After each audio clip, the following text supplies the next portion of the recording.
I will not make another Hull City video. I will not make another Hull City video. I will not make another Hull City video. Oh, for fuck's sake. Gather round, children. It's time for another one of Alfie's therapy sessions. What started out as a one-off video to explain the situation at Hull City under the Allams almost 5 years ago, and morphed into my What on Earth is Going On series, has now become a shameless outlet for me to become ever more exasperated as I describe the ever more unhinged goings-on at a football club that 99% of you don't care about with ever more frequency. This is now my 6th Hull City video, and I made the last one less than 3 months ago. At this rate, what was once a one-off, and then an annual update, is going to become either a monthly or even a weekly one, such is the relentless chaos and drama of the club that I support. God knows how the Hull City fans, who can't monetize our trials and tribulations in the form of content, manage to survive. At least I've got that to fall back on. Last season, Hull City appeared to be a pretty positive environment from the outside looking in. Arguably, even somewhat sane. I know, right? It was strange for me as well. They had a talented young squad, a widely admired and well-liked up-and-coming head coach, and they were making consistent progress. From a League One title in the 2020-21 season, the Tigers finished 19th in the Championship in the 2021-22 season, 15th in the 2022-23 season, and 7th last season, only missing out on the playoffs by 1 place and 3 points in what was arguably the strongest championship season of all time. Off the pitch, meanwhile, crowds at the MKM Stadium reached their highest levels in 9 years, and their highest ever outside of the Premier League. There was a real rapport between the players, the manager, and supporters, and a very unfamiliar wave of optimism around the club. When you talk to people about Hull City, for the first time in a long time, they had positive things to say about the club. That positivity had a fragility, though, with success on the pitch heavily aided by loanees like Tyler Morton, Fabio Carvalho, and Liam Delap, none of whom were likely to stick around without promotion. And what you couldn't see from the outside looking in was an impatient and impulsive owner, a shocking lack of executive experience or expertise, and a series of pitfalls that the club was about to stumble into, a bit like Sideshow Bob stepping on rakes. At the end of last season, after finishing 7th in his first full season in charge, having inherited a team that was 21st in the Championship, just 1 place above the relegation zone when he arrived, Liam Rosenior was both nominated for the 3-man shortlist for the Championship Manager of the Season award by the EFL, and sacked by Hull City. It's a funny old game football, isn't it? It was a decision that raised a number of eyebrows within English football, even more so after Hull City owner Acun Ilıcalı denied that he had sacked Rosenior for failing to make the Championship playoff places following a busy January transfer window, as some had suspected, and instead cited his style of football as the cause of their irredeemable relationship breakdown. This seemed like an especially odd explanation given that just 5 months before he was sacked, Rosenior had been rewarded with a brand new 3-year deal at the MKM Stadium.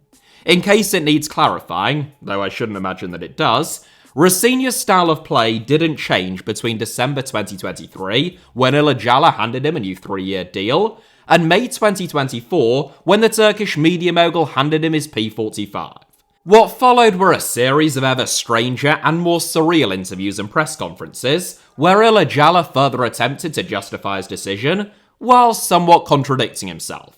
He said Rosenior's sacking had nothing whatsoever to do with the results, solely what he felt was an insufficiently attacking and entertaining approach to games, but then also said that he would have kept him if results had seen Hull City win promotion, and then, freestyling in a question and answers session with an interviewer and a small group of supporters at the MKM Stadium, Ilıcalı began reeling off other reasons why his relationship with Rosenior had deteriorated, which included Rosenior's continued selection of Ryan Allsop, a signing sanctioned by Ilıcalı, who Rosenior had worked with at Derby County, when Ilıcalı felt that Ivor Panda, a Croatian goalkeeper that he had brought in from Eredivisie club Fortuna Sittard, who Ilıcalı previously owned, should have been starting games instead of him, along with claiming that Doğukan Sinek, a winger signed from Antalyaspor and a Turkish compatriot of Ilıcalı's, was underused by Rosenior, accusing Rosenior of lowering his confidence and sell-on value,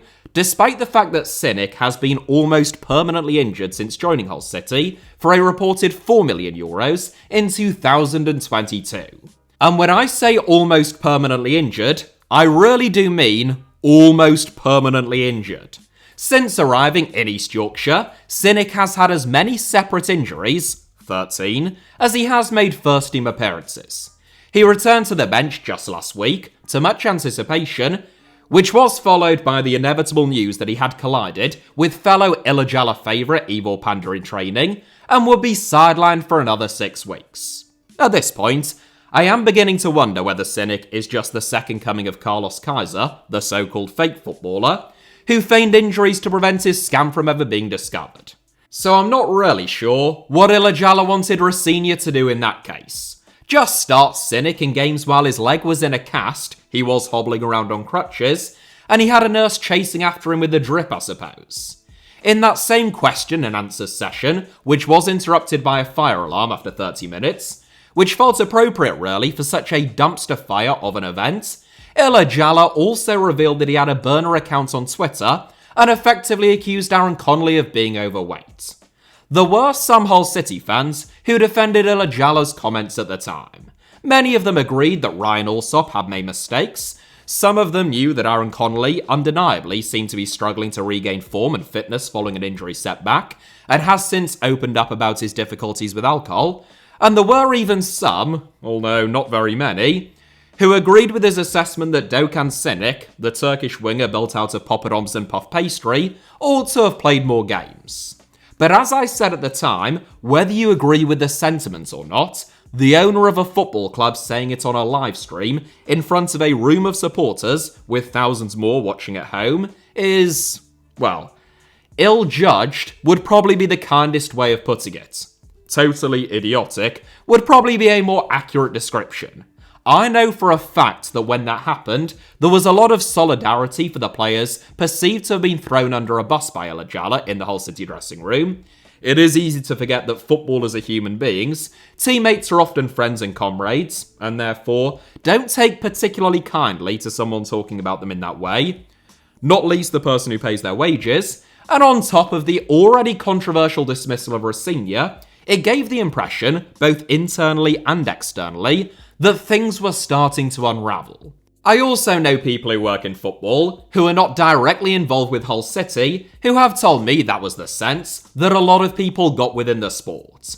In the blink of an eye practically, Hull City had gone from being considered an up-and-coming club, with an up-and-coming manager, improving season upon season, paying good wages, and therefore a fairly attractive proposition for players, to having a large question mark or cloud hanging over them, and particularly the club's ownership and executive leadership. It goes without saying that these kinds of perspectives have an impact upon recruitment. Before Liam Rosenior arrived at Hull City, Acun Ilıcalı's recruitment resembled that of a 12-year-old playing Football Manager. There were hits and misses, the sheer number of arrivals guaranteed as much, but by and large, it was a mess. In Ilıcalı's first summer window, fueled by the lucrative sale of star man and academy graduate Keane Lewis Potter to Brentford, Hull signed a total of 16 new first-team players. As I mentioned in previous Hull City videos, rebuilds at the MKM Stadium every 12 to 18 months have become the norm at this stage, both under this ownership and the last. The three biggest arrivals, Aliar Saibmanesh, Doğukan Sinek, and Ozan Tufan, were all signed from Turkey, where Acun Ilıcalı is from, and two of the three were brought in from Fenerbahce, the club that Ilıcalı supports, has extremely close ties to the club president and chief financier Ali Koç, and where he has since become vice president. Trust me, there will be more on that in a moment. Greek international Dimitrios Pelkas was also signed from Fenerbahce, this time on loan. Meanwhile, Benjamin Tete and Adama Traore were also signed from Turkish clubs, and even those players who weren't brought in directly from Turkey, like Jean-Michel Sarri, signed on a free transfer from Fulham, Tobias Figueiredo, a free transfer from Nottingham Forest, and Oscar Estepinian, a free transfer from Vitória de Guimarães, had all played in the Turkish Super League before. It was a bit like when Wolves' new Chinese owners, with close ties to super agent George Mendes, brought in a flurry of Portuguese players to the championship. Except those players were good. Estepinian started like a house on fire, Jean-Michel Seri is a wonderfully gifted footballer, and Tufan certainly had his moments. But that was about as good as it got from that bunch, and for the money that Seri and Tufan were earning, you would expect them to light up the championship. In a single season, Hull City's wage bill skyrocketed from just £12.7 million, which was among the lowest in the championship, up to £23.7 million, putting the Tigers firmly in mid-table territory in a league where no one can compete with the spending power of the handful of clubs benefiting from parachute payments. Overall spending rose by 66% from £21.3 million to £35.4 million, leading to a £20.6 million loss compared to just £7.9 million the previous season, and the club amassing an additional £8.9 million of debt, taking their gross financial debt up to £38.1 million, which is more than 2 times Hull City's revenue. In exchange for a wild summer of recruitment, a massive increase in the club's wage bill, and a 66% increase in spending overall, Hull City rose from 19th in their first season back in the Championship the previous season, all the way up to the dizzying heights of 15th, a massive 7 points better off than they had been the previous season, and it could very easily have been even worse. When Acun Ilıcalı arrived, he sacked Hull City's League One title-winning manager Grant McCann and replaced him with Georgia and Rangers legend Shota Arveladze, who, you guessed it, was well known to Ilıcalı and previously managed in the Turkish Super League. Arveladze spent 5 years managing in Turkey, but prior to landing the Hull City job, his last job was 3 years in Uzbekistan with Paktor Tashkent, and he hadn't had a job of any description in over 12 months when Ilıcalı called him. In his first full season in charge, though, Ilıcalı was forced to sack his friend, with the Tigers flirting with relegation in spite of his substantial investment. It was Liam Rosenior who managed to bring some stability to the MKM Stadium, turning what was then the worst defence in the league into one of the best, and gradually climbing up the championship table as the season progressed. When it came to the summer, there was a market shift in Hull City's transfer strategy. Not only were no Turkish players signed, except for youth team signing Bora Adenek, again from Fenerbahce on loan, who went straight into the under-18s, there were no Turkish Super League signings at all. In fact, there was only one summer signing who wasn't signed from an English club, and indeed wasn't either English or Irish themselves, and that was Jason Lakilo, a Congolese punt, I said punt, alright, from Sparta Rotterdam, and one loan signing, namely Ruben Vinagre on loan from Sporting Club de Portugal, and even both of those two had experience playing in England before. Elsewhere, Jadon Philogene, signed for £5 million from Aston Villa, was a revelation, meanwhile loanees Liam Delap and Tyler Morton were also excellent. From 15th the previous season, Rosenior's Tigers spent virtually the entire 2023-24 season either inside or just on the cusp of the playoffs. In the January window, inexplicably, Hull City signed 7 new players, investing a small fortune in the likes of Eva Pandor, Abdulkadir Amir, and short-term deals for Ryan Giles, Fabio Carvalho, and Anas Zaroury. Carvalho was a class apart, and could arguably be justified, reportedly setting the Tigers back £500,000 in terms of wages and loan fee for 6 months, but the rest varied from unnecessary to totally inexplicable. Liam Rosenior already had 2 senior goalkeepers, and he didn't want a third one, making Ivor Pandor's reported €2 million arrival from a club that Acun Ilıcalı used to own appear a little unusual. Anas Zaroury was excellent in Burnley's title-winning championship campaign the previous season, but was renowned for being ineffective anywhere other than on the left flank, forcing Rosenior to move Jadon Philogene, arguably the best, and the most informed player in the division at that time, out of position, and Ryan Giles, a signing pushed heavily by chairman and vice-chairman Acun Ilıcalı and Tan Kesler for his attacking credentials from left-back, had also enjoyed a very good season in the championship the previous year at Middlesbrough, but ended up being dropped by Rosenior for Matty Jacob due to his poor performances, a Hull City Academy graduate whose only previous experience up to that point had come on loan in non-league football. Giles was perhaps the most disastrous because not only did Hull pay his very significant wages on loan for half a season, as part of the loan agreement, they also agreed upon an obligation to sign him from Luton Town on a 3-year deal, with the option of a fourth for a reported fee of over €5 million, despite the fact that he was playing second fiddle at the time to a youngster with a non-league loan background, reportedly earning less than a tenth of what he was on. Ilıcalı and Kessler were still confident that Giles would come good under a manager other than Rosenior, but after spending the summer reportedly flirting with his former club Middlesbrough, Giles' poor form continued at the start of this season, and Liam Rosenior's replacement, Tim Volter, also ended up dropping him for poor performances, starting right-back Cody Drame, signed on a free transfer from Leeds United, out of position at left-back instead. If you are keeping tally between Sinek, Said Manesh, Abdulkadir Amr, who showed signs of promise towards the end of last season, but has managed a truly abysmal 2 assists and 0 goals as an attacking player in 31 championship games in total, and the likes of Anas Arori's loan fees, you are talking about quite a lot of wastage.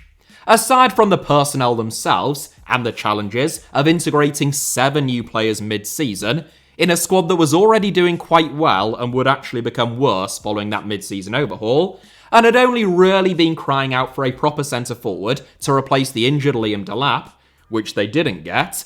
Even if you overlook all of that, the decision to go so hard, from a financial standpoint, in a January transfer window in the toughest championship season quite possibly of all time, when 4 teams already had the top 4 positions on lockdown, with the 2 that missed now always likely to be heavy favourites to win the playoffs, was utterly bizarre. Sure enough, Hull City's January recruitment didn't improve them, aside from Carvalho, who only really balanced out the loss of Delap.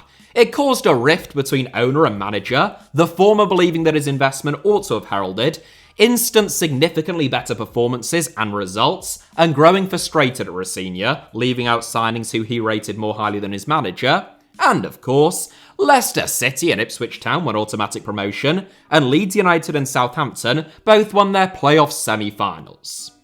Who could have seen it coming? The best case scenario for Hull City last season, realistically, given the strength of Leicester, Leeds and Southampton squads, and the freak show that was Ipswich, was a playoff semi-final, where they would, very likely, have met the same fate as Norwich and West Brom. Was it really worth gambling the club's finances? Not in terms of viability, but in terms of meeting FFP regulations, with Ilıcalı himself stating, quote, "We are on the limit, we are playing chess," for the pipe dream of promotion from the most competitive, top end of a championship table we've ever seen, where the club's promotion prospects were always slim, and when we knew, practically as a certainty, and so it has proved, that the championship, especially at the top end, would be much, much weaker this season, without 3 of that fantastic top 4 from last season, the likes of Leeds and Norwich significantly weakened, 3 relegated clubs who are nowhere near as strong as the previous season, and a trio of promoted clubs who are nothing special. Last season ought to have been a launchpad for Hull City, a learning curve, for a young group of players and a young manager who were learning on the job, but gaining know-how and experience all the time, in anticipation of this season and next, which would have presented a much more realistic opportunity to win promotion, and with a squad that was a little less reliant on loans. And so, that brings us back to this summer, and Hull City's challenges in regard to recruitment. Without the steadying and moderating force of Liam Rosenior at the club, again, it was back to the heady days of the 2022 summer window, except, in some ways, it was worse. In 2022, Acun Ilıcalı was impulsive, scattergun and naive, but at least he was engaged. This summer heralded another cavalcade of 17 new signings, yet another rebuild there. That is always the sign of smart management and squad planning, I find, with players arriving from Portugal, Ecuador, 2 from Switzerland, and 3 from Germany. Most of those weren't signed until the very end of the window, when Hull City entered panic mode, as it dawned upon Acun Ilıcalı, seemingly totally out of the blue, that they were about to start a championship season with about 9 players, half of whom hadn't been involved last season. It was extraordinary negligence, which Ilıcalı half owned up to in yet another question and answer session with supporters, which opened, and I'm not joking here, with about 5, maybe even 10 minutes of Ilıcalı talking about Fenerbahce. I don't mean to insult any Fener fans who might be watching this, but most Hull City fans aren't that interested in Fenerbahce. They're certainly less interested in Fenerbahce than they are in Hull City. Ilıcalı discussed Fenerbahce in relation to his new role at the club, where his friend Ali Koç added him to the club's board and gave him a significant role overseeing the club's football operations. While Ilıcalı worked on a deal to bring Jose Mourinho to Istanbul, and Fenerbahce announced the arrival of signings like Çağlar Söyüncü, Alan Saint-Maximin, and Yusuf En-Nesyri, Hull City didn't sign anyone other than Ryan Giles, who they were obligated to buy as part of his loan deal, unfortunately, until July 23rd, when Cody Drameh arrived on a free transfer from Leeds United. New manager Tim Walter, appointed primarily for his attacking and entertaining style of play, or so Ilıcalı claimed at the time of his arrival, travelled to Turkey for a pre-season tour with a ramshackle squad, further depleted by the sales of star men Jacob Greaves and Jadon Philogene, who were soon to be joined by Ozan Tufan, Oscar Estepinian, and Jean-Michel Sarri. It was little wonder, therefore, that Mourinho's Fenerbahce thrashed Hull City 5-1 as part of that pre-season tour. In fact, for the first time I can recall, and maybe the first time ever, Hull City didn't win a single pre-season fixture, losing against League One Reading and League Two Doncaster Rovers. You shouldn't read too much, if anything, into pre-seasons, but when you combine them with not having any players, a new manager working with pretty much nothing, and the new season rapidly approaching, alarm bells ought to have been ringing. Philogene and Greaves, incidentally, Ilıcalı said he had no intention of selling. No one believed him, of course, since both of them showed themselves to be far too good for the Championship last season, especially Philogene, who was the star man for England's under-21s in the same starting 11 as Cole Palmer, Noni Madueke, and Harvey Elliott. Ilıcalı also stated that Philogene was worth €30 million, but that he had no intention of selling him for that price. He subsequently sold Philogene for €16 million. Contrary to popular opinion, among those who were shocked at Villa paying such a low fee, further reduced by their own sell-on fee, which meant the Hull only profited to the tune of about £8 million, that wasn't because of a buyout clause. Villa had two clauses in Philogene's contract. One was a £15 million buyout if Hull City and Aston Villa were in the same division, which they weren't, so that was irrelevant, and the ability to match any offer that Hull City accepted from anyone else in what is often referred to as a first refusal clause. Hull City accepted bids that low, willingly, from two clubs, reportedly Everton and Ipswich Town, allowing Villa to swoop in for the same price. Ilıcalı himself said that he could have got more money for both Greaves and Philogene had he not sold them so early on in the window, but that he doesn't like to stand in the way of players who want to leave. That's great and all, but, what about the interests of the club that you own? Another justification that some people offered up was that selling early, even for below market value, would allow the Tigers and Tim Walter to begin rebuilding immediately, rather than waiting until the end of the window and panic buying to try and get their business done. Ilıcalı quickly made a mockery of those claims or explanations by, waiting until the end of the window to panic buy and get Hull City's business done. The first 3 games of the season, all eminently winnable against Bristol City, Plymouth Argyle and Millwall, were effectively written off due to the late recruitment and lack of a proper pre-season. Something which isn't exactly ideal when you have brought in a radical new manager who claims to play a style of football never played in England before, and one which was considered unique in Germany during his time at Hamburg. It is for this reason, it should be said, that I don't primarily blame Tim Walter for Hull City's miserable predicament a third of the way through this season. He was headhunted by Acun Ilıcalı for his style of football, and he was renowned in Germany for 2 things: his eccentric tactics and his unwavering stubbornness to keep playing those exact tactics no matter what, regardless of the opposition, circumstances, or results. It seems a little bit odd to me, therefore, that he should receive the bulk of the criticism for doing, Exactly what he was brought in to do, and what the owner wanted him to do. Unfortunately, whereas at Hamburg, Walter had one of the strongest squads and biggest budgets in the second Bundesliga, where it should be noted that despite coming close, he still didn't win promotion. At Hull City, he had a ragtag bunch of misfits who'd hardly ever played together, were largely unproven in the Championship, and had a frightening lack of goals.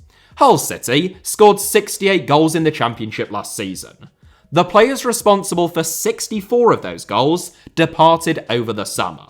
There was no one who arrived, meanwhile, who you would hang your hat on hitting double figures, and so far at least, you would be very right not to. To make matters worse, because what we really needed here was another challenge, the biggest threat in Hull's forward line, and the one signing who looked to have genuine star power, Mohamed Baloumi, has already been ruled out for the season after suffering an ACL injury, only weeks after fellow summer signing and Canadian international Liam Miller succumbed to the same fate, ruling the pair of them out for the rest of this season.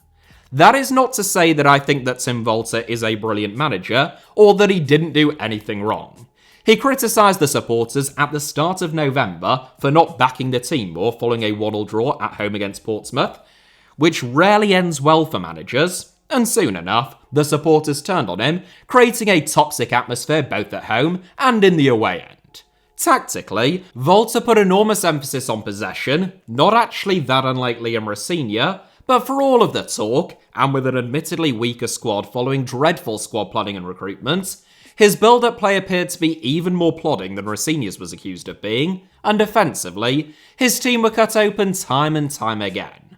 There were games where Walter's tactics created plenty of chances, and the inability to sign a proper centre-forward, despite supporters being promised one, or any actual proven Championship goal scorers whatsoever, cost Hull City sorely. But there were also games, probably more games, notably against Sheffield United, West Brom, and most recently Sheffield Wednesday, a miserable 2-0 defeat after which Tim Walter was sacked, where his team was slow and laboured in possession, wide open on the counter-attack, and very easy to play against. Walter ball, as it has sometimes been known, involved almost vacating the entire midfield, certainly in possession but dangerously often out of it too, putting the emphasis on the back four to interchange and beat the press themselves. The theory, seemingly, is that once you beat the press, you have players further forward who can create overloads. There was never a genuine holding or sitting midfielder therefore, and the one player who did that under Walter,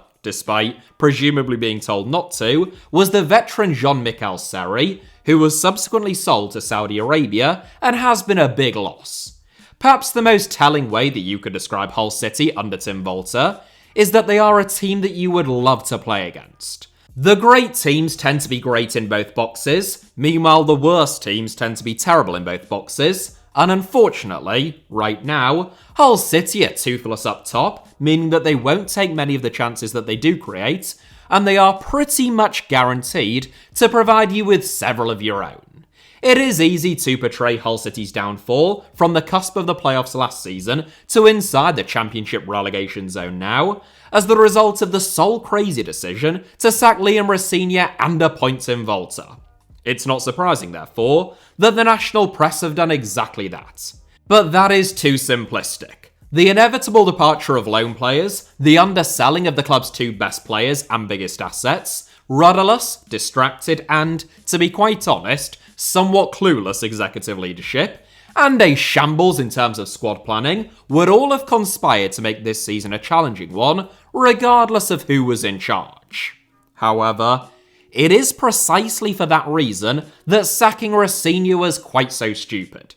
Even if you could forgive all of the other negligence and mismanagement, and I don't, the decision to then sack a manager who was well liked by the players, well respected within football, and had great connection with the club, local area and supporters, thus removing the main pillar of stability at the football club, and what was always going to be a turbulent period of immense flux, was an extraordinary act of wanton self-sabotage, which has been punished accordingly.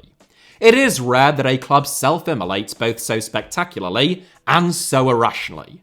The reason that Acun Ilıcalı was so reluctant to sack Tim Walter, waiting until the strength of feeling from supporters inside of the MKM Stadium made his position simply untenable, is because it is a humiliating and ego-bruising admission of his own folly.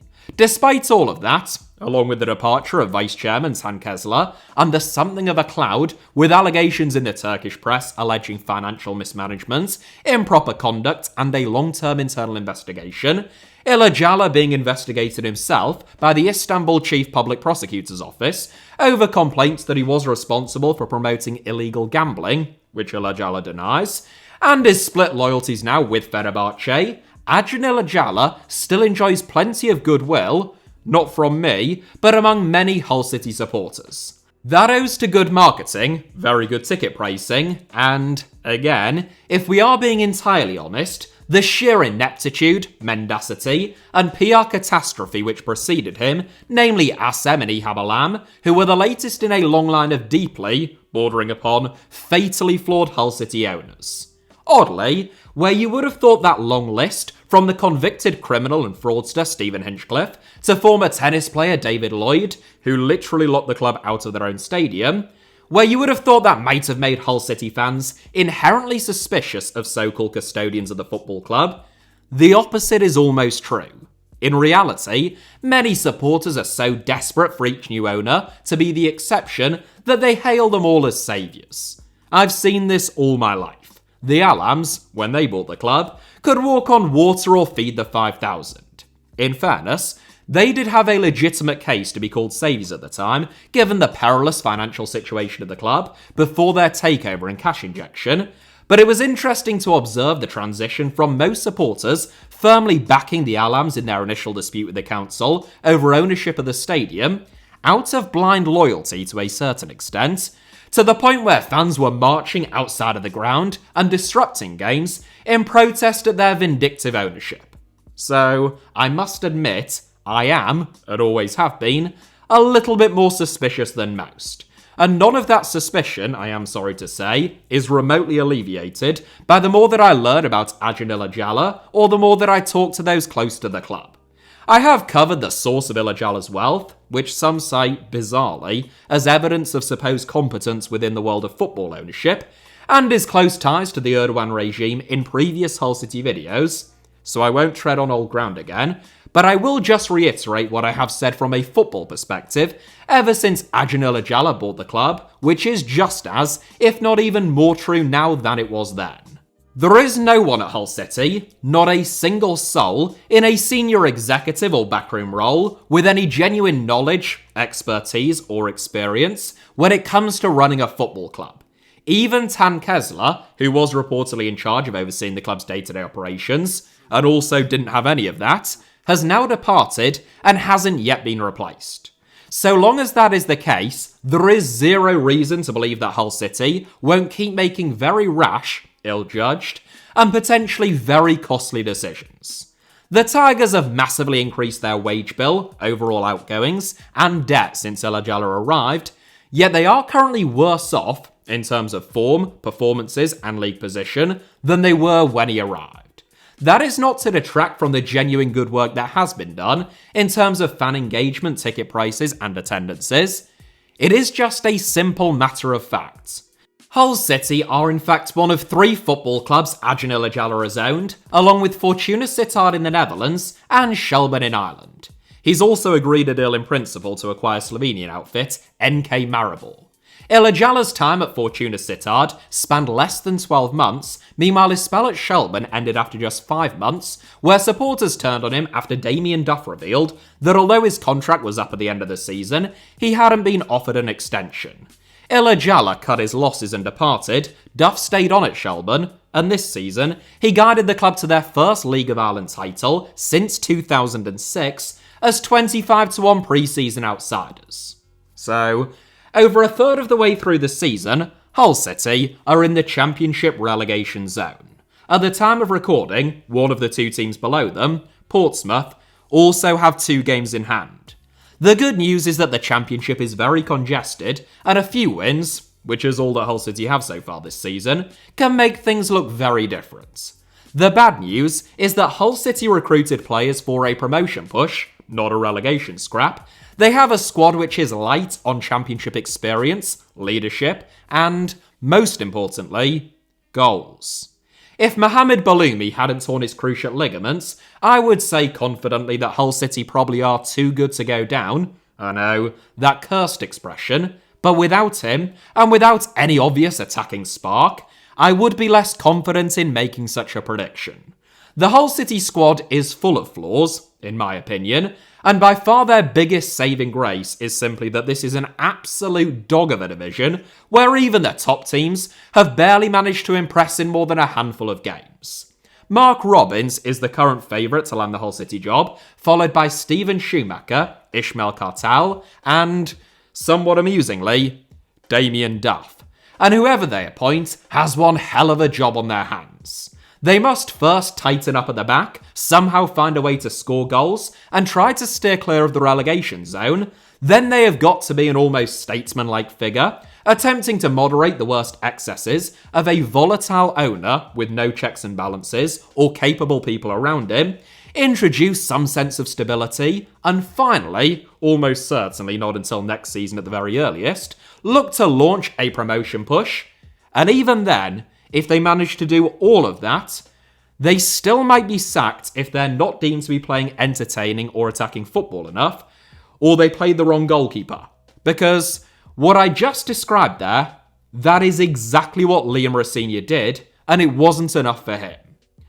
That is it for today's video, the latest installment in this depressing series for me, but maybe entertaining for you. Join me the same time next week for another one, probably. Hit the like button if you enjoyed it, sickos. Let me know your thoughts down below in the comments, and of course, it goes without saying, make sure that you are subscribed, not just for this channel, HITC Sevens, but also my second channel, Alfie Potsama, both of which should be about to appear on your screens now, along with a couple of videos that you might enjoy watching after this one. You can also find me on Twitter, Instagram, what's the other one? Blue Sky, that's the new one. And Threads, or all of those. HITC Sevens is the username for all but Blue Sky, where it is Alfie Potsama. And all of those links, plus a whole lot more, should be down in the video description below. Cheers, and up the bloody Tigers.